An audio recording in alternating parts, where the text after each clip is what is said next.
आदरणीय दर्शक एवं श्रोताबिन नमस्कार। यो बसाइमा आर्तनाद उपन्यास लिएर यहाँहरू समक्ष उपस्थित भएको छु। सामाजिक उपन्यास आर्तनादका स्रष्टा लेखक उपन्यासकार हुनुहुन्छ रञ्जना पराजुली लम्साल। यसको प्रकाशकको भूमिका निभाउनु भएको छ विश्वनाथ लम्सालज्यूले। प्रकाशन मिति 2079 साल रहेको छ। यो उपन्यासमा विजय चालिसेज्यूले भूमिका लेख्नुभएको छ किशोर मनोविज्ञानको कथा आर्तनाद भनेर। वास्तवमै यो कथाले युवा युवतीका मनका भावनाहरूलाई छताछुल्लो ढङ्गले प्रस्तुत गर्न सफल भएको छ। उपन्यासको धेरै भूमिका नबाँधिकन रञ्जना पराजुली लम्सालज्यूद्वारा लिखित आर्तनाद उपन्यासभित्र म प्रवेश गर्दैछु। विशेष गरी युवा युवतीहरूमा यो उपन्यास लोकप्रिय रहनेछ। हरेक संयोगसँग सार्थकताका सङ्केत पनि हुँदा रहेछन्। उनका बाबा नीलहरि शर्माले अत्यन्त प्यारो गरी राखिदिएको उनको नाम लेखिका हो।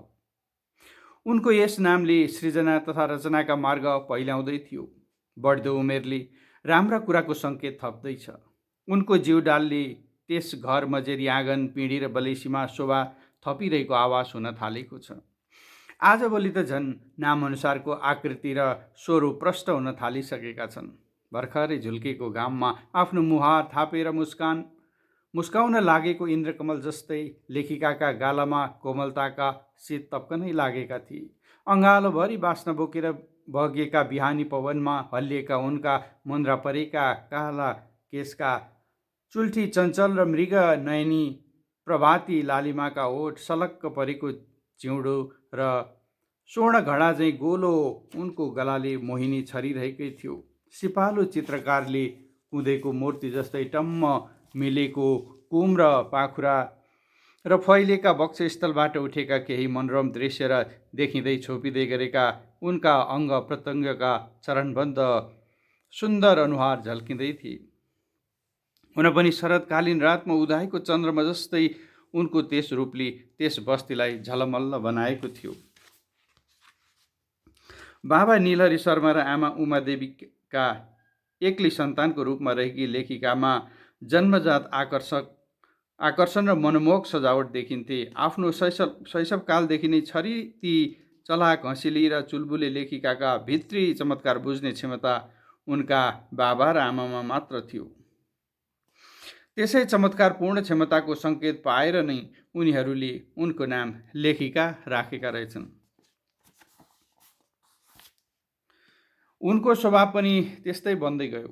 बालककालदेखि नै उनमा उब्जिएको जिज्ञासु स्वभाव, अघि बढ्ने चाहना र तत्परता, पत्र पत्रिका पठन पाठन, गायन नृत्य, कविता तथा कथा लेखनका उनका रुचिले यिनै कुराहरू पुष्टि गर्दै थिए। जस्तो नाम उस्तै कामका सन्दर्भहरू उनको जीवनचर्यामा गाँसिन लागे। सायद उनी आफ्ना बाबा आमाका सपना साकार पार्न सफल बन्दै थिइन्। चुङबाङमा जन्मेर वर्ष दिन पुग्दा नपुग्दै कोशी पारी सुनसरी जिल्ला इटरीमा बसाइ सारिएकी उनको सुरुको बाल्यकाल त्यतै बित्न लाग्यो। टेङ्ग्रा खोला र बुढी गङ्गाका बगर र तिनका घामपानी सधैँ हुर्कने क्रममा थिइन् उनी। खोला बगर फाँट मैदानमा उफ्रँदै रमाउने उनको जीवनले त्यहाँको मनोरम दृश्यसँग रमाइरह्यो। वासस्थानदेखि निकै पूर्वमा पर्ने चिया बगानका रमणीयतामा सुसेली मारेका उनका ती दिनहरूले आफ्नो हुर्किने क्रमलाई स्वर्णिम बनाउँदै थियो। यसमा केही थपथाप हुन्थे। साथीहरूले भन्ने गर्थे, अहिलेको चिनो भोलिलाई पनि जोगाउनुपर्छ है। यही सम्झेर होला साथमा भएका खाजा खाने पैसा जोगाएर रिल किनी साथीसँग फोटो खिच्ने रहर पुर्याएकी लेखिकाका पुराना फोटाहरू अझै पनि एल्बममा ताजै छन्। यसले उनको विगतको सम्झना जोगाएको थियो। दिन प्रतिदिन उनका तोते बोलीमा लय मिलाउने धनकुटालाई उनले बेलैमा छोडेर इटेरी झरेकी हुन्। उनलाई आफ्नो बास बस्तीदेखि उत्तरका रमणीय ठाउँ पानी, चिया, सर्दु खोलादेखिको चारकोसे झाडीको जङ्गल छिचोलेर धरान धनकुटा हिलेको नाताले कहिल्यै बिर्सन दिँदैन। कतै कतै आफै भन्ने गर्छिन्, आफू हुर्के बढेका गाउँ ठाउँ मन नपर्ने को होला। हुन पनि त्यस स्थानको हावा पानी उनका रगतका थोपा थोपामा मिसिएका छन्। समय समयका आकर्षणका केन्द्र धरानका बुढासुब्बा पिण्डेश्वर दन्तकाली उनका जीवनका श्वास प्रश्वास भएका छन्। यसै स्थानको पश्चिम उत्तरमा देखिने चतरा बराह क्षेत्रले जीवन उन्नयनका पाठ सिकाइरहेका छन्। निष्ठा र कर्मका पाठ पढाइरहेका छन् र सज्जीवनका मार्ग निर्देशन गरिरहेका छन्। त्यही बगर र त्यही नदी किनार अनि त्यही फाँट मैदान र तिनै गाउँ बस्ती तथा सहरका अनुभूति सँगाल्दै लेखिका आफ्नो जीवन खार्दै थिइन्। बस्ती छेउका राई लिम्बूका बालबालिकासँग खेल र रमाएका ती दिनहरूको पनि उनलाई उत्तिकै सम्झना आउँछ। सुनसरीमा प्राथमिक शिक्षा हासिल गर्ने क्रममा भेटिएका थारू बालबालिका तथा राई लिम्बूहरूसँगको चिनापर्ची प्रेम र सद्भावले उनलाई आफ्नो ज्ञानको सीमा वृद्धिका लागि सहयोग पुर्यायो। उनी सबैसँग उत्तिकै लोकप्रिय बन्न सकेकी थिइन्। समयले उनलाई धेरै कुरा सिकाउँदै थियो। इटरीमा माध्यमिक विद्यालयमा अध्ययन गर्दा भेटिएका र चिनिएका सहपाठीहरूमा पबी, कमला, राधा, चन्द्रकला, रवि, निर, इन्द्र, देवा, झुमा, बिना, शिखा, चन्दा, अगनिया, रदिया, रेशमी, ठकन, लाल, बताहा, हरिया, असिलाल लगायतका साथीहरू उनका सम्झनामा बसिरहेका छन्। उनको उमेर बढ्दै गएछ। वैशालु चञ्चलता भरिसकेको छ उनमा। प्रकृतिले सिकाएका विविध सिको उनले पनि जानिसकेकी छिन्। इच्छा र चाहना अनि तृष्णा र प्राप्तिका आवेगमा उनका पनि मन रमाउन लागेको छ। आफ्ना सहपाठीहरूको घर घरमा जाने आउने, बेला बखत मठ मन्दिर तीर्थस्थल आदिमा सँगसँगै घुम्ने, हाँस खेल ठट्टाका मानवीय स्वभावको लक्षण देखा पर्दै थियो। घर गाउँका बुढी आमाहरू उनीहरूको स्वभाव देखेर ख्याल गर्दै भन्थे, धेरै बुर्लुक नगर है नानी हो, बाटो हिँड्नेले लैजाला। एक दिन देवाले झुमालाई सोधेकी थिइन्, यस संसारमा केटी मान्छे मात्रै भए के हुने होला? संसार मरुभूमि बन्न बेर लाग्दैन। झुमाले हाँसी हाँसी जवाब दिएकी थिइन्। गफमा गफ र ठट्टामा ठट्टा थपिँदै थियो। त्यही मौका पारेर बिनाले सोधिन्, त्यसो भए केटा मान्छे मात्र यस संसारमा बाँकी रह्यो भने? शिखाले तुरुन्तै जवाब दिइन्, झन् डरलाग्दो मरुभूमि। सबैका संवादहरू ध्यानपूर्वक सुनिरहेकी लेखिकाले आफ्नो मूल्याङ्कन क्षमताको प्रयोग गर्न लागिन्। उनका चेतना र ज्ञानले नारी र पुरुषका उचित संयोजन नै यो धरती र यसभित्रको सृजना हो भन्ने निश्चित गरिन्। साथी समूहमा यस्तै ज्ञान र सिपको आदान प्रदान गर्ने र विभिन्न विषयमा चिन्तन गर्ने बानी बसेको थियो। एकले जानेको र सुनेको अर्कोलाई सिकाउने र सुनाउने एउटा राम्रो संस्कृतिको विकास गरेका थिए उनीहरूले। सबैले लेखिकालाई यसको नेतृत्व पङ्क्तिमा राख्दथे। लेखिकाका धारणा, सोच र सुझावहरू समूहमा व्यक्त हुँदा अकाट्य बन्दथे। यसले लेखिकालाई थप उत्साहित गराइरहन्थ्यो। कहिलेकाहीँ साथीभाइका बिगो र बदमासीले पनि लेखिकाको पनि टाउको चड्कन्थ्यो। बल्ल बल्ल सुधारेर ल्याउँथिन्, फेरि भत्ताभङ्ग हुन्थ्यो। यसले उनलाई गम्भीर बनाउँथ्यो। उनी साथीहरूसँग धेरै बेरसम्म नै नबोली बस्थिन्। यो स्वभाव देखेर साथीहरू लेखिकासँग डराउँथे। एक दिनको कुरा भने त्यतिमा मात्र सीमित भएन। उच्छृङ्खल केटाहरूको जमातले शिखा र झुमालाई के भनेर जिस्काएछन्। त्यहाँ कुटाकुट सुरु भयो। लेखिकाले आफ्ना सङ्गीहरूलाई झगडा नगर्न रोक्दै पनि उनी असफल भइन्। दुवैतर्फ कुटाकुट हानाहान हुन थाल्यो। हात र खुट्टाको प्रहार र ढुङ्गामुढा समेत हुन थालेपछि केटी पक्षले दुईजना केटालाई कुटेर भुइँमा ढालिदिए। झुमा र शिखा पनि बेहोस हुने गरी चोट लागेर लडे। स्थानीय मानिस जम्मा भए। प्रशासन पनि आयो। केटाहरूको समूहलाई प्रहरीले भ्यानमा कोच्यो र केटीहरूलाई उपचारका लागि एम्बुलेन्स बोलाएर अस्पतालतिर पठायो। धेरैजनाको हात खुट्टा भाँचिएछन् र लेखिकाको घुँडामा ठुलो चोट लागेको रहेछ। उनले 3 महिनासम्म खोच्याएर हिँड्न परेको थियो। तराईका आदिवासी र पहाडबाट बसाइँ सरेका विभिन्न जात जाति, धर्म, पेसा, व्यवसायका नरनारीको बाहुल्य रहेको थियो त्यस बस्तीमा। नियन्त्रण र निगमन कानुनका लागि आफ्नै समूह र सम्प्रदायको भूमिका रहन्थ्यो। बेला बेलामा सामाजिक विकृतिले त्यहाँको वातावरण धमिलो बनाउँथ्यो। शिक्षित र चेतनशील जमातको अभाव भएको कारण नयाँपनको खोज र प्रयोगमा साहस गर्न सक्ने वातावरण थिएन। खेतका काम, सामान्य पशुपालन, ज्याला मजदुरी, वनपात, खोलाखोल, शाका, माछा लगायतका खाद्यवस्तुको जो र सङ्कलनमा आश्रित जीवनले दैनिक पारिवारिक खर्च धान्न सकेको थिएन। कहिलेकाहीँ अगनिया धेरै दिनसम्म हराउँथी र त्यहाँ आइपुगेपछि गम्भीर हुँदै भन्थी, घरमा आटा चामल केही छैन, भाइहरू साना छन्, आमा बिरामी छिन्, अन्नपात केही बाँकी छैन। त्यसैले खानेकुरा खोजीका लागि खोला किनार खेत र पोखरीमा माछा मार्न गएको भन्दै आफ्नो कुरा पोख्थे, व्यथा सुनाउँथे। अरूका पनि त्यस्तै आर्थिक विपन्नताले समाज ग्रस्त देखिन्थ्यो। रोग व्याधिमा उपचारका पर्याप्त व्यवस्था थिएन। बाल वृद्धा र प्रसवकालीन महिलाहरूका लागि ग्रामीण बस्तीले सुरक्षा र सेवा पुर्याउन सकेको थिएन। लेखिकाका मनमा यी र यस्तै कुराहरू हुँडलिरहन्थे। सहर बजारले नारी शिक्षाको महत्त्व बुझेरै होला विद्यालयको स्थापना, व्यवस्थापन र विकास गर्दै थियो। विद्यालयहरूका सुलभ सामिप्यताले गर्दा बालबालिकाहरूका लागि एउटा अवसरका रूपमा देखा परेको थियो। 1-2 वर्ष पछिको कुरा थियो। गरिब बाबुआमाले पनि छोरीलाई विद्यालय पठाउन उचित व्यवस्था मिलाउँदै थिए। जाँगरिला छोरीहरू आफ्ना घरधन्दा सकेर पठन पाठनका लागि समय खर्च गर्न सक्षम देखिन्थे। लेखिका त्यस समाजका लागि पथ प्रदर्शक बन्दै थिइन्। कहिलेकाहीँ पिछडिएका वर्गका घर दैलासम्म पुगेर छोरीहरूलाई विद्यालय पठाउन अनुरोध पनि गर्थिन्। समाजमा उनको राम्रो प्रभाव छरिसकेको थियो।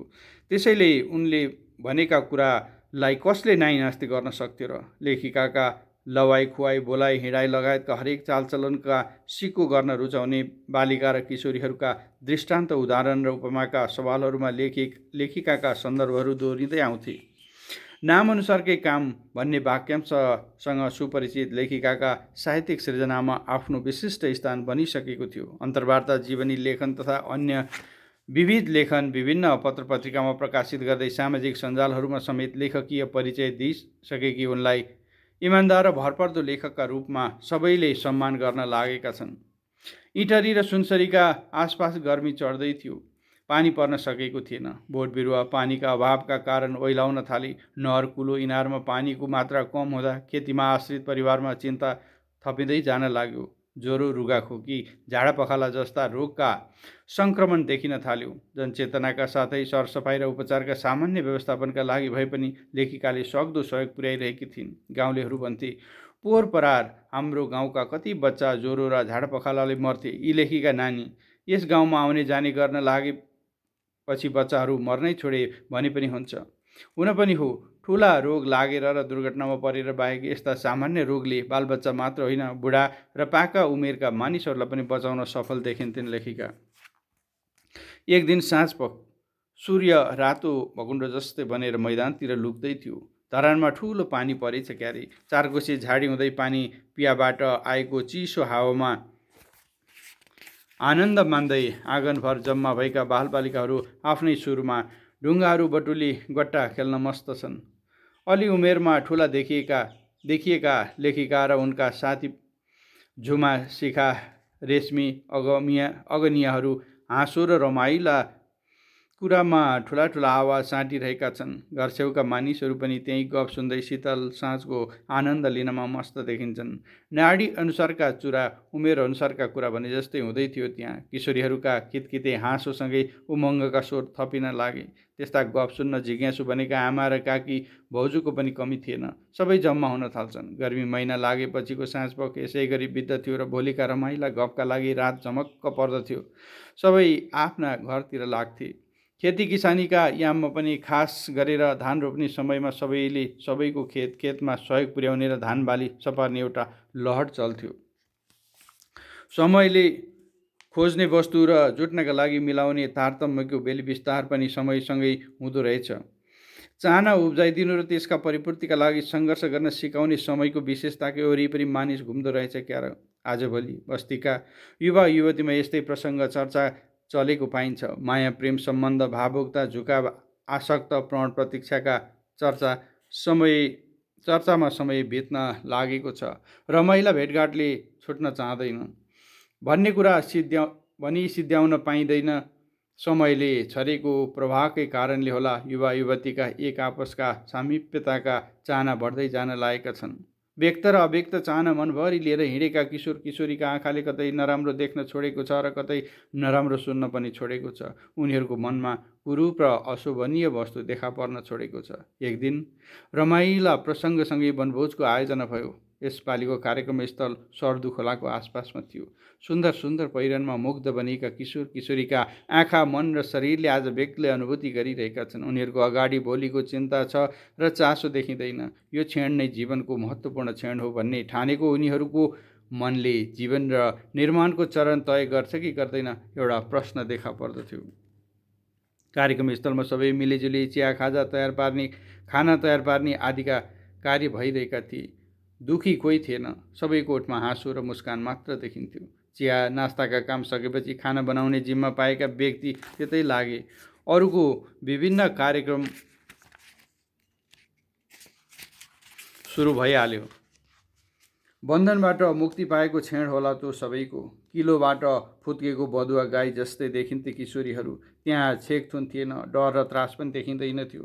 मान्छेको मनभित्र निर्भीकताले प्रवेश पाएपछि छाडा हुन के को बेर। कोही त हेर्दा हेर्दै जोडी मिलेर जङ्गलभित्र पसेको पनि देखिन्थ्यो।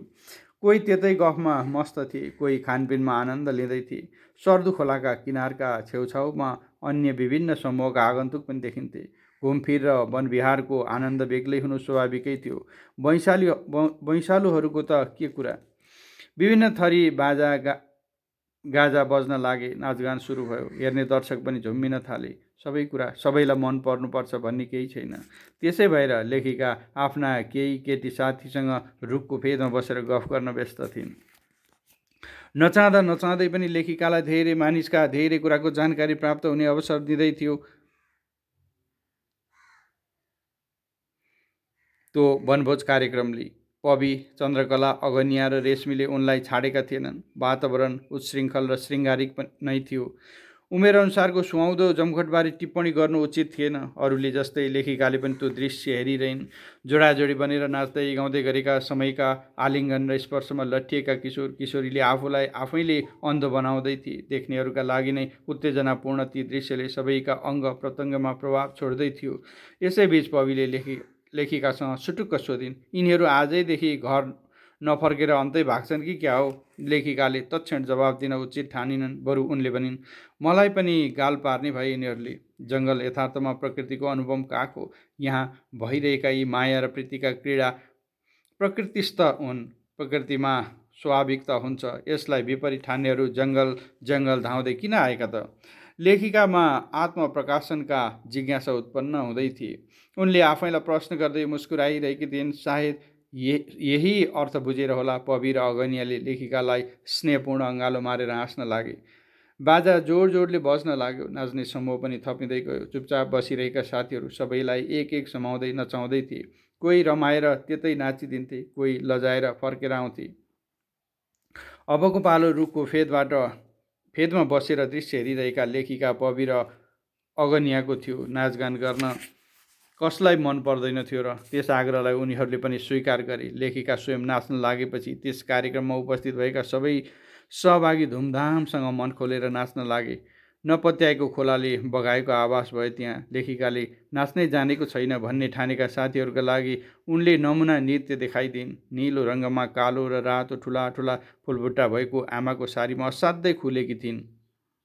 लेखिका बाक्लो जिउडाल भएर पनि फुलको थुङ्गा जस्तै शरीर बनाएर शालीन र स्वाभाविक नृत्य गर्न सफल भएकी लेखिकाका नृत्यलाई जोरदार ताली बजाएर सम्मान दिइरहेका थिए।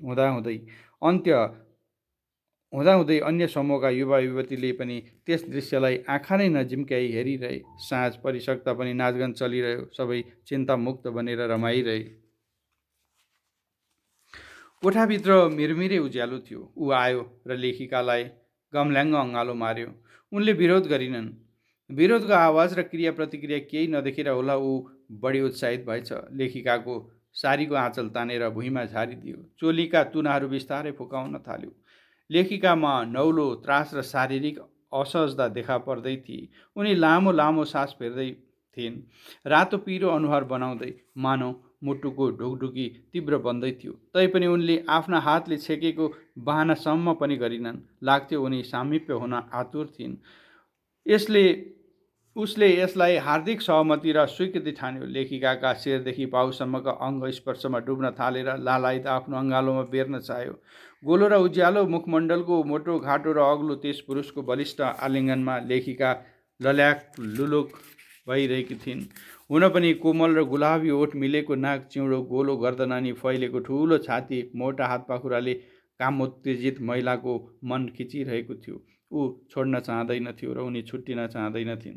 प्रकृतिको शाश्वत सत्य जत्तिकै सत्य छन् नारी र पुरुष सृजनाका असाध्यै विस्तारका लागि दुवैको उपस्थिति अनिवार्य र अक्षुण्ण मानिन्छ। नौलो केही छैन, भएकै कुरा भएको छ। लेखिका बीचबीचमा के सम्झिन्छन् र हिचकिचाउँछिन्, फेरि निश्चिन्त अघि बढ्छिन्। उनको अतिप्त चाहनाले विश्राम लिन चाहेको छैन। धरती हुन्, थाक्दिनन् उनी। प्रकृति हुन्, ओइलाउन्नन् उनी। स्वाभाविक रङरोगनमा अश्लील देखिन्नन् उनी। रात लम्बिँदै गएको छ र उनका प्रणय प्रलापहरू पनि त्यसरी अघि बढिरहेका छन्। उनी इन्द्रणी हुन् र उनका रङ्गमा कृत्रिमताका राग र अवशेष भेटिनु हुँदैन। निर्दोष, निर्मल र शुद्धताको अर्को नाम नै नारी हो। यसको प्रतिनिधि हुन् लेखिका। जीवनको भेटको पहिलो अनुभवले युग थेक्नु पर्दछ, होइन भने मूल्यहीन जीवनमा बाँच्नुका अर्थ आफै हराउन थाल्नेछन्। यता लेखिकाका जीवन श्रृङ्खला उजागर हुँदैछन्। उनी स्वयंबाट निर्मित उनका भाग्यरेखाहरू धमिलिने ठाउँ भएछ भने लेखिकाले एउटा ठुलो विडम्बनाको मार सहनु पर्नेछ। आफ्नो सामिप्यको पुरुषको श्वास प्रश्वासमा लय मिलाइरहेको उनका ढोकढोकी पनि अन्त्यहीन हुनुपर्दछ। उनको अन्तस्करणले यही बोलिरहेको छ र त्यस पुरुषसँगको युग युगान्तरको स्थायी सम्बन्ध जोगाइरहनु पर्नेछ। उस्तै ठुला निधार आकर्षक व्यक्तित्वको त्यस पुरुषले लगाएको कालो सुट, सेतो सर्ट र गलामा लर्केको मोटो सुनको सिक्री, हातका औँलामा रहेका मुगा जडै ठुला ठुला औँठी पहिरन समेतबाट सुन्दर देखिएको त्यस पुरुषबाट लेखिकाका आँखा दायाँ बायाँ पन्चिन चाहेका थिएनन्। सर्दु खोलाको किनार पार गर्दै चारकोसे झाडीमा यात्रा गरिरहेको जोडीलाई आकाशको जुन ताराले ज्योति दिइरहेका थिए। हावाका मन्द झोक्काले टाढा टाढादेखि ल्याएका बास्नासँग उनीहरू लोभिँदै बेथकान पाइला चालिरहेका छन्। प्रत्येक युवा युवतीको जस्तै उनीहरू पनि जीवनकै अनन्त यात्रामा लागिरहेका छन्। पवित्र र निश्चल त्यस अँगालोमा बाँधिएकी लेखिका यतिखेर चारकोसे झाडी छोडी धरान भानुचोकको रमणीय स्थलमा विश्राम लिनका लागि अनुरोध गर्दछिन्। त्यहाँ पनि ढोकढोकी सुन्ने प्रक्रियाले निरन्तरता पाउँदैछ। लामो समयको विश्रामपछि उनीहरूको यात्रा चतरा बराह क्षेत्रतर्फ लाग्दछ। आफ्ना आस्थाका धरोहरप्रति श्रद्धा सुमन भाव भक्ति अर्पण गर्दै फर्किएर उनीहरू बुढा सुब्बा, पिण्डेश्वर र दन्तकालीतर्फ लाग्दछन्। आस्थाका प्रतीकसँग उनीहरूको अटुट सम्बन्धको वरदान माग्ने क्रम लम्बिँदै थियो। स्थानीय देवी देवताका आशीर्वाद पनि उनीहरूले अति आवश्यक ठानेका थिए। प्रेमलाई प्रकृतिमा रूपान्तरण गरेर फेरि उनीहरूको प्रेम यात्रा धरानको उत्तर हुँदै अघि बढ्न थाल्छ। चारकोसे झाडी पार गरेर उनीहरू धरानको बाटो लाग्दछन्। त्यहाँको सहर बजार र बस्तीसँग खै कुन्नी किन हो उनीहरूमा डर, त्रास र लज्जा उत्पन्न हुन्छ। उनीहरू लुक्दै छिप्दै बस्तीलाई छल्ने प्रयास गर्दछन्। बाटोमा एघात भेटिएका साथी सहेलीसँग साक्षात्कार नहुँदै उनीहरू आफ्नो बाटो लाग्छन्। फुस्रेमा पुगेपछि उनीहरूका आफन्त भेट हुन्छन्। धेरै जसोले उनीहरूले नदेखे जस्तै गरी हिँडिदिन्छन्। कतिले उनीहरूको बाटो पिछा गर्न थाल्छन्। भेडेटार पुगेपछि भने उनीहरू सामु ठुलो समस्या आइपर्दछ। उनीहरूका बीच कसिएको अँगालो खुकुलो बन्न थाल्दछ। डर र चिन्ताकै भँगालो तर्दै उनीहरू नमस्ते झरनाको सौन्दर्य अवलोकन गर्न थाल्दछन्। त्यहाँ उनीहरूको प्रेमको डायरी फेरि एकचोटि कसिन थाल्दछ। धनकुटाको हिलेसम्म पुग्दा उनीहरूका एक आपसका बाचा बन्धन र प्रेमका आलिङ्गनमा फितलोपन देखा पर्न लागेको छ। उनीहरू त्यहीँको सुन्दर उद्यानमा विश्राम गर्न लाग्छन्। बस्तीका छानामा झुल्के घामका किरणहरू पोखिन थालेछन्। उषाकालीन पन्छीहरू आफ्नो मधुर कण्ठ खोलेर गाउन थालिसकेका रहेछन्। खेती किसानीमा काम गर्ने कामदारहरूले बाटोघाटो ढाक्न थालिसकेको दृश्य बाक्लिँदैछ। हिजोको वनभोजको थकाइको गहिरो निन्द्रामा परेकी लेखिकाको त्यति मिठो सपना अचानक टुट्यो। उनी अचानक उदास बन्दै ओछ्यानमै बसेर के सोच्न थालेछिन्। उनको आँखाभरि उही सपनाको सुन्दर पुरुष वरिपरि घुम्न थाल्छ। उठ्ने बेलामा देखेको सपना त साकार हुन्छ भन्ने सुनेकी लेखिकामा आशाका लहर उठ्न लाग्दछन्। कतै देखेको जस्तो त्यस पुरुष त्यसरी रातभरको सपनामा आएर आफूलाई प्रेम विह्वल पारेर गएको दृश्य आफैमा अव्यक्त बन्दै लेखिकाको मुटुमा चितोर्न खोजिरहेको थियो। योगविहीन वियोगको कथा नसुनेकी लेखिकाले भोगेको एउटा सत्यतालाई झुटो भन्न सक्ने अवस्था थिएन। शरीरभरि थकान थियो, शिथिलता थियो। एउटा गुमेको सुन्दर महलको झझलको आँखाभरि थियो। उनको आँखाले त्यही पुरुषको खोजी गर्न चाहन्थ्यो र बिना कारण सपनाबाट बेउजेकोमा उनलाई खिन्नता पनि थियो। शरीरका लुगा कपडा अस्तव्यस्त थिए। अधिकांश भाग खुल्ला रहेको उनले आफैले देखिरहेकी छिन्। मुख नराम्रोसँग सुकेको छ। उनी तिर्खाएकी थिइन्। तुरुन्तै उठेर उनले कौरोमा भएको पानी घटघट पिउन थालिन्। पानी रित्यो, तिर्खा मेटिएन। सरासर उठेर भान्साकोठामा पुगिन् र त्यहाँको घडाको पानीले हातमुख धोएर कौरोभरि पानी बोकेर आफ्नै कोठातिर फर्किन्। सपनाको राजकुमारलाई उनी बिर्सन चाहँदैनथिन्। सिरानमा रहेको डायरी र कलम झिकेर गएको रातको सपनाको वर्णन टिप्न थाल्छिन्। बिहानी पखको सपनाको लेखिकालाई विश्वास थियो। त्यही विश्वास सँगालेर आफ्नो शरीरका लुगा कपडा सँगाल्दै थिइन्। बाहिर आँगनमा पुरुष आवाजले लेखिकाको नाम लिएको उनले पनि सुनिन्। उनलाई यसले फेरि एकचोटि झस्कायो। आशा गर्ने बानी भएका मानिसलाई जस्तै लेखिकामा पनि एउटा अप्रत्याशित आशा जगायो। एकैछिनमा उनको कोठाको ढोकामा ढकढकाइको आवाज आयो। उनले डराई डराई कोठाको ढोका खोलिन्। कता कता त्यही सपनामा देखेको मानिसको आकृति मिल्ने एउटा पुरुष गम्भीर मुद्रामा उनको ढोका अगाडि उभिरहेको थियो।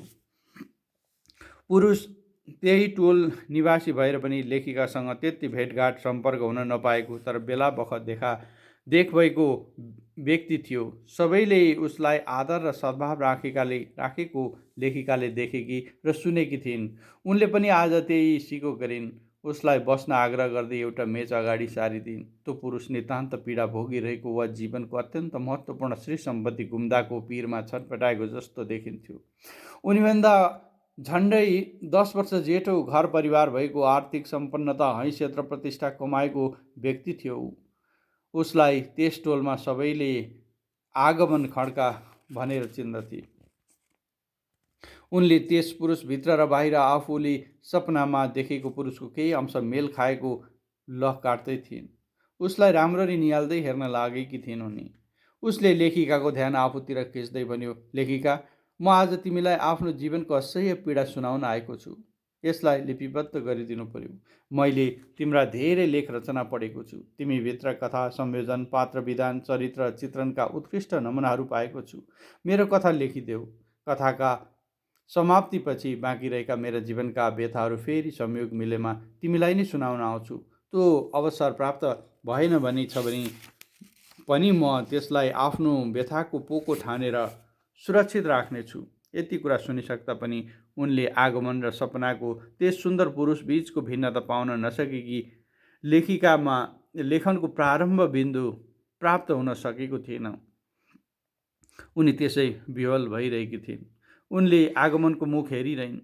उसको जीवन व्यथा लेखनको निर्णयबारे केही भन्न सकिनन्। निकै बेरसम्मको मौनतापछि आगमनले भन्यो, निकै बोझ भयो कि तिमीलाई लेखिका? तिमी कहाँ आएपछि फरक पर्दैन भनेर आएको हुँ। अरू लेखकमा मलाई त्यति विश्वास बस्न सकेको पनि छैन। झर्को नमानी लेखिदेऊ लेखिका। म यसको गुणको बदला गुणले नै तिर्नेछु। यी शब्दहरूले लेखिकालाई झस्काए। कथा कथा आगमनप्रति उनको दयाभाव झल्किन थाल्यो। उनले भनिन्, यहाँको कथा व्यथा म लेखिदिन्छु, अन्यथा नलिनुहोस्। मलाई थाहा छ जीवनमा अरूको धेरै कथा व्यथा सुन्न पर्दछ र आफ्ना कथा व्यथा अरूलाई सुनाउने बानी पनि हुनुपर्दछ। यस्तै सोचेकी लेखिकाको मनले अरूका सुख दुःखलाई नजिकबाट हेर्न र बुझ्न खोजिरहेको थियो। जीवन सामिप्यको चरण हुन्। सुख दुःखका कथाहरू। यस्ता कथा बिना मानिस बाँच्न सक्दैन। जीवन सञ्चालन गर्ने एउटा माध्यम नै त रहेछ यस्तै नालीबेली र जीवन कथाको अभिलेखीकरण। आजकल लेखिकालाई यस्तै लाग्न लागेको छ।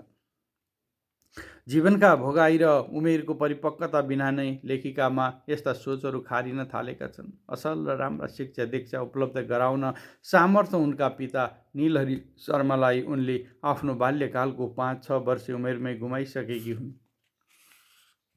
उनीसँग बाबाको स्नेह र सामिप्यता केही थिए भने उनले माया गरेर ल्याइदिएको मैनबत्तीको ज्याकेट भएको एउटा ठुलो बाकस थियो उनीसँग। बाबाका सम्झना र खोजीका सन्दर्भ आउँदा वा केही लेख्न पढ्न परेका बेलामा उनी त्यही मैनबत्ती बालेर आफूलाई सकेसम्मको भाग्यमानी बनाउन खोज्थिन्। यहीबाट बढ्दै थियो उनको निखारपनको उमेर। लेखिकाका अनन्त चाहनामा स्वतन्त्र विचरणका खोजी हुन्थे। आफूलाई उन्मुक्त बनाउन चाहँदा चाहँदै पनि आफू बाँधिँदै गएको उनैलाई होस थिएन। उमेर बढ्यो, साथी सहेली थपिए, ती सबै स्वाभाविक थिए, त्यसरी नै चल्दै गए। उमेरले के सिकायो के किशोरावस्था पार नहुँदै अनगन्ती इच्छा, रहर, चाहना, सौख, देखासेखी आदि सबै थपिए। कहाँबाट एउटा सपना आयो उनको राजकुमार बनेर आजभोलि उनलाई विचलित पार्न थालेको छ रे। त्यसलाई हटाएर आफूलाई स्वतन्त्र बनाउने उनको चाहनामा फेरि छेकबार देखा पर्न आएको छ। उनलाई आफ्ना भावनाका उडानमा बहकिने अवसर छैन। अब उनले आगमनको जीवन कथा लेखिदिने जिम्मेवारी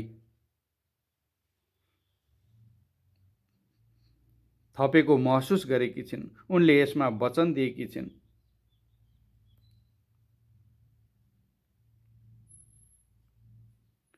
झुटो बोल्न दिँदैन उनलाई उनकै आफ्नो स्वभाव र चरित्रले। थोरै समयको भेटघाटमा पनि गहिरो सम्बन्ध बनिसके जस्तो आगमनको मुहारलाई एकहोरो निहालिरहेकी लेखिकासँग आगमनको आँखा जुध्यो। लेखिका शर्माइन्।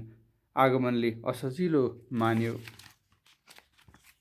इटरीको आकाशमाथि घाम आइसकेपछि त्यस दिन त्यति धेरै गर्मीको आवाज हुन पाएको थिएन। दृश्य र दृष्टि फेरिने क्रमसँगै पश्चिम कोशी टापुबाट उड्दै आएका पानीहाँसका पङ्क्तिबद्ध बथान छाया पार्दै पूर्वतर्फ उड्दै गए।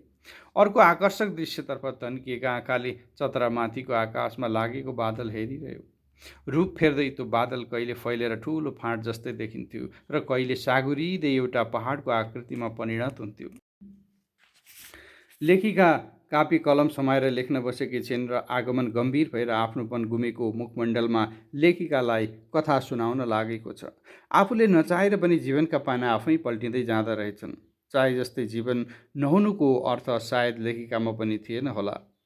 उनी जीवनलाई के सोच्छिन्, घटना, दुर्घटना वा संयोग जे भए पनि आफ्नो जीवनको पाटोलाई कतै छोपछाप पारेर उनले अर्काको अध्याय लेखिदिनु परेको छ। त्यो दिन हिजो जस्तै लाग्दैछ, तर समय धेरै बितिसकेछ। उसले जीवनमा सामाजिक सेवालाई महत्त्व दिँदै विभिन्न कार्यक्रम नगरेको पनि होइन। ऊ एक हिसाबले आर्थिक सम्पन्नतामा बाँचेको बाबुकै छोरो हो र उसलाई अवैध धन्दा गरेर धन कमाउनु थिएन। ऊ कालो धन धन्दा चाहँदैनथ्यो। समाजले उसलाई आदर्श व्यक्तिका रूपमा चिनेको थियो र उसका क्रियाकलापहरू पनि त्योभन्दा फरक थिएन। उमेर पुगेर पनि विवाह नभई बसेको पुरुष थियो ऊ। कसैले बिहे नगर्नुको कारण सोध्यो भने जवाफमा आजीवन त्यसै बस्ने जवाफ दिन्थ्यो। समय कसैको अधीनमा चल्ने कुरा होइन। त्यस्तै भयो उसलाई पनि। संयोगहरूले जीवन निर्माणका आधार तयार पार्दा रहेछन्। संयोग यस्तै बन्यो उसको जीवनमा पनि। एकपटक सहर बजार घुम्ने क्रममा उसलाई राम्री लागेकी एउटी युवती देखा परिन्। आँखा जुधे। भावनाले भावनात्मक सम्बन्ध राख्न खोजेछन्। 2-4 पटक अचानक भेट भई, 2-4 पटक बाटो ढुकेर पनि भेटघाट भई, बोलचाल भयो। चिनारीका चरण चले, माया र प्रेमका शब्द उच्चारण हुन थाले, एकले अर्कालाई प्रभाव पार्ने प्रयास भए, प्रशंसाका थुप्रै शब्द ओकलिए, साथ र सहयोगका दोहोरो वार्तालाप पनि भए। दागै दागभित्र पनि बेदाग देख्ने दृष्टिको निर्माता त प्रेम त रहेछ नि। त्यसै भएर होला चन्द्रमामा देखिने दाग पनि मानिसको आँखामा सौन्दर्यको खानी बनेर जमेको। लेख्ने क्रममा उनको अन्तस्करण यही बोल्थ्यो। त्यस क्षणको त्यो मायाले एक अर्कालाई निश्चल, निर्मल, सौम्य र सरस बनाउँदै गयो। उनको नाम दया र उसले आफ्नो परिचय दिँदा भनेको नाम आगमन। प्रेम यसरी नै सुरु भयो। यसरी नै झाङ्गियो प्रेमका अभियानहरू। यसरी सङ्गठित हुँदै गए। जग बस्यो, गाह्रो लाग्यो, छानो लाग्यो। रङ रोगन भए बत्ती बले, झ्यालढोकामा सुन्दर पर्दा लत्रिए, चहकिला बत्ती निभाएर मधुर बत्ती बल्न थाले। समय समयका चाहना अनुरूप आफूलाई परिवर्तन गर्न सिपालु मानिसले सुन्दर सहवासमा के मात्र गरेन होला। आगमनले आफूलाई दयाप्रति समर्पित भएको उदारता देखायो। कुरा लुकेको थिएन। दयाले आफ्नो विगत सुनाइसकेकी थिइन्। उसको निर्णय नै अन्तिम निर्णय थियो। आगमनले विरोध गरेन। सेवा भावनाले यसलाई उसले एउटा केटीको जीवनमा पुनरुद्धार गरेको अर्थ लगायो। समाजले होइन भन्न सक्ने अवस्था थिएन। दयाको वास्तविकता यही थियो। उनले नचाहँदा नचाहँदै पनि सहरको धनाढ्य अमरसँग उनको विवाह भयो। आफ्नो पहाड घर गाउँका रीतिथितिमा रमाएकी दयालाई सहरिया वातावरणले सुगमता र सरलता थपिदियो। तर पनि त्यसले उनको आत्मोपचार गर्न जानेन। अनावश्यक झोझ झमेला थपेर बुहारीको पात्र बनाइरह्यो। दान दिइरहेकी गाई जस्तै दाम्लामा डोरिएर त्यस घरमा प्रवेश पाएकी दयालाई सुख र दुःखको परिभाषा बुझ्नु पनि त्यो घरले दिएको थिएन। निरस र निराश जीवन बाँच्न बाध्य भएर पनि हरेक नेपाली महिलाले स्वीकार गर्दै आएको कर्मको लेखालाई उनले पनि स्वीकार गर्दै आएकी हुन्। छोरीको विवाह गरिदिएपछि छोरीप्रतिको जिम्मेवारी सकिएको ठान्ने उनका बाबुआमाको पनि के दोष? सबैको व्यवहार यसै गरी चल्ने परम्परा बस्यो। अमर आफैमा खराब व्यक्ति त थिएन, त्यस्ता कुलतहरू केही देखिँदैन थियो। फगत जागिर थिएन। पढेर पनि उसले चित्त बुझ्दो काम पाउन सकेको थिएन। काम नपाए पनि खर्च टार्न उसलाई अप्ठ्यारो नभएकै हो। तैपनि उसलाई उसको जीवन किन त्यति असुविधाजनक बन्यो? उसले हार खाएछ। एक दिन घर नजिकैको जङ्गलमा गएर आत्महत्या गरेछ। दया तिनै युवती हुन् जो 1-2 वर्षसम्म कसैको पत्नी बनेर पति गुमाएकी एउटी नारी। सहानुभूतिको मूल विषय यही थियो। आगमनमा आफ्नो स्वार्थ थियो भने केवल माया थियो। दयाका आफ्ना स्वार्थले खोजेका र चाहेका चाहनाहरूका अर्थ खुल्दै गए पनि पूर्ण अर्थमा व्यक्त हुन पाएका थिएनन्। नारीत्व र सतीत्वका व्याख्यानहरू धेरै ठाउँमा धेरैचोटि सुनिसकेकी दयाका लागि पुराण र शास्त्रका ती व्याख्यान र परिभाषाको आवश्यकता थिएन। एउटा पुरुषसँगको सहवास बदलेर दोस्रो तेस्रो व्यक्तिसँगको सहवासको अनुभूति लिइसकेकी दया स्त्री पुरुष समागमका लागि फराकिली बन्दै गएकी थिइन्। भोग उपयोग निन्द्रा आराम आहार विहार तथा उत्सर्जनकै प्रक्रिया त हो नि नारी पुरुषको समागम पनि। उनले जसरी जे बुझिन् त्यही गरेर वास्तविकता भोगेकी छिन्।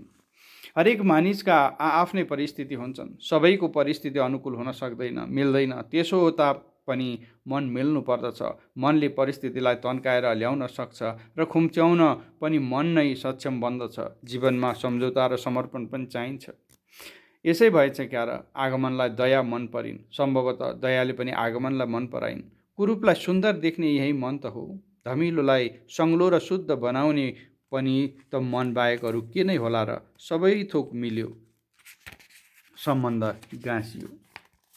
लेखिका त्यसरी नै आगमनका कथा लेखिरहेकी छिन्। आफू नजिकै अँध्यारो लुकाएर अरूमा उज्यालो छर्न बत्ती बलिरहनुपर्छ। स्वेच्छा वा बाध्यता जे पनि होलान्। अरू त के उनलाई आफ्नो सुन्दर कथाको थालनी अघि बढाउन फुर्सद छैन। सपनाको त्यस राजकुमारलाई सम्झने समय पनि जुरेको छैन। जे होस्, उनलाई अरूबाट विश्वासले पाएको जिम्मेवारी अति नै प्यारो भएको छ। आगमनका मनको भावना सबै बुझ्न नसके पनि उसले सुनाएको कथाको अभिलेखीकरण गर्न उनी प्रयत्न गरिरहेकी छिन्। समयको आफ्नै अर्थान्तरमा आगमनको घरबास बस्ती कसरी जलेर खरानी भएछ कठै। लेखिका लेख्दा लेख्दै स्तब्ध पनि। नारीलाई नारी भन्ने अवस्था मर्दै गएकोमा उनी मौन बनेर कलमको बिर्को टोक्दै थिइन्। कुरा त्यति मात्र रहेनछ। आगमनले भित्री हृदयदेखि मन पराएकी दयालाई उसले घरभित्र भित्र्याएदेखि नै कुनै कुराको अभाव हुन दिएको थिएन। नयाँ नयाँ साडी फेराइरहन्थ्यो। जुत्ता मोजा र चुराका त के कुरा नै थिएन। गलाभरि हुने गरी मोटो गलाहार, कानमा झपक्क गहना, औँलाभरि मोती मुगा हिरा जडित विभिन्न रूप र आकारका औँठीहरू पहिरेकी दया अत्यन्त धनी परिवारकी बुहारी भन्दा कति पनि कम कि थिएनन्। घरमा काम गर्ने मानिसको व्यवस्था थियो। उनले केही गर्न पर्दैनथ्यो। घरको ढुकुटी कोठाका सबै साँचो उनकै जिम्मा थियो। पैसा र गहनाको सेप उनैलाई जिम्मा दिएको थियो आगमनले। पहिले पुर्ख्यौली सम्पत्तिका रूपमा रहेका पहाड तराई र मधेसका जग्गा जमिनको लेखाजोखा नै थिएन। तर अहिले सिला खोज्न पर्ने भएको छ। बाँकी जग्गा जमिन पनि दयाले आफ्नो नाममा नामसारी गरिदिन आग्रह गरे बमोजिम उसले उनैको नाममा नामसारी गरिदिइसकेको रहेछ। लेखिकालाई थाहा भयो अब आगमनको नाममा घर जग्गा श्री सम्पत्ति केही पनि छैन। आफू बसेको घरबाट समेत निस्कन पर्ने गरी सम्पूर्ण सम्पत्ति बेचबिखन गरी दया अन्तै गइछन्। नारी हक हितका लागि आवाज उठाइरहेका नारीहरूले यो समाचार सुनेर आफ्नो वर्गमा कलङ्क जन्मेको उदाहरणका रूपमा दयालाई लिँदै थिए। यस घटनासँग जोडेर दयाका विभिन्न ज्ञात अज्ञात अवस्थाको खोजी हुन लाग्यो। पहिलो, लोग्नेले आत्महत्या गर्नु परेको कारण पनि दयामाथि नै थोपरिँदै थियो। लहराले पहरा तान्छ भन्ने कुरा दयाका यी घटनाक्रमले पनि प्रष्ट बनाउन खोजे चाहिँ लागे लेखिकालाई। कसैका उद्धार र कसैमाथि दयाभाव वा सहानुभूति देखाउने मानिसहरू सतर्क हुनुपर्नुको कारण पनि अब दया र दयाका जस्तै घटना हुन सक्थे। पहिलो, लोग्नेको आत्महत्याको कारण घर परिवार र समाजबाट अत्यन्त सहानुभूति पाउन सफल दया आजभोलि त्यति नै घृणाकी पात्र बन्न थालेकी थिइन्। आगमन जस्ता समाजका शालीन र प्रतिष्ठित व्यक्तिमाथि दयाले यस प्रकार घात गर्नुपर्ने कारणको खोजी त्यस समाजमा हुँदै थियो। लेखिकाको कलम धेरै बेरसम्म चलेन। आगमनका आँखाभरि आँसु टलपलाउँदै थिए। नजाने लेखिका आफै पनि मनमनै रुँदै थिइन्। उनी आफैलाई सोध्छिन्, के सबैका वैवाहिक जीवन यस्तै हुन सक्छन्? कति कष्टसाथ संयोजन र सङ्गठन गरिएका जीवनका क्रियाकलाप यसरी विघटन हुन पुग्दछन् भन्ने सोच र शङ्का लेखिकालाई पनि रहेनछ। उनी अचम्मित बनिन्। सेवा र उपकार गर्दा गर्दा जीवन अस्तव्यस्त बनेको आगमनका लागि बाँच्ने आधारहरू पनि घुम्दै थिए। आफन्तहरू दयाका कारण सबै टाढा टाढा बनिसके। आफन्तसँगको मनमुटावको क्षतिपूर्ति हुने सम्भावना न्यून देखिन्थ्यो। धन पनि त मानिसको शत्रु नै रहेछ। मान्छे मान्छेकै शत्रु भनेर बुझ्नका सन्दर्भ आज फेरि एकचोटि फरक बनेर प्रस्तुत हुँदै थिए। लोग्ने मान्छेको पत्नी बनेर आइसकेकी आइमाई यति ठुलो शत्रु बन्न सक्ने रहेछन्? लेखिकामा आश्चर्य मिश्रित प्रश्न बन्यो। आगमन त्यसबाट अत्यन्त पीडित बनेको छ, तर आगमनका पीडामा सेवाभाव उत्पन्न हुन सक्दैन। समाज बदलिएको छ। त्यस समाजमा बसेका मानिसका स्वार्थको निकृष्टता चरमोत्कर्षमा पुगेका छन्। आगमनले आफ्नो कथा सकिएको सङ्केत दिँदै त्यहाँबाट उठेर सरासर अघि बढिरह्यो। लेखिकाका आँखा आँसुले भिज्दै आगमनका अघि बढिरहेका पाइला हेरिरहेका थिए। आदरणीय दर्शक एवं श्रोताबिन्द, उपन्यासको बाँकी अंश अर्को खण्डमा प्रस्तुत गरिनेछ। अर्को खण्ड पनि श्रवण गरी उपन्यासलाई पूर्णता दिनुहोला। आजलाई यति नै। हाम्रो भेट अर्को खण्डमा हुनेछ। धन्यवाद।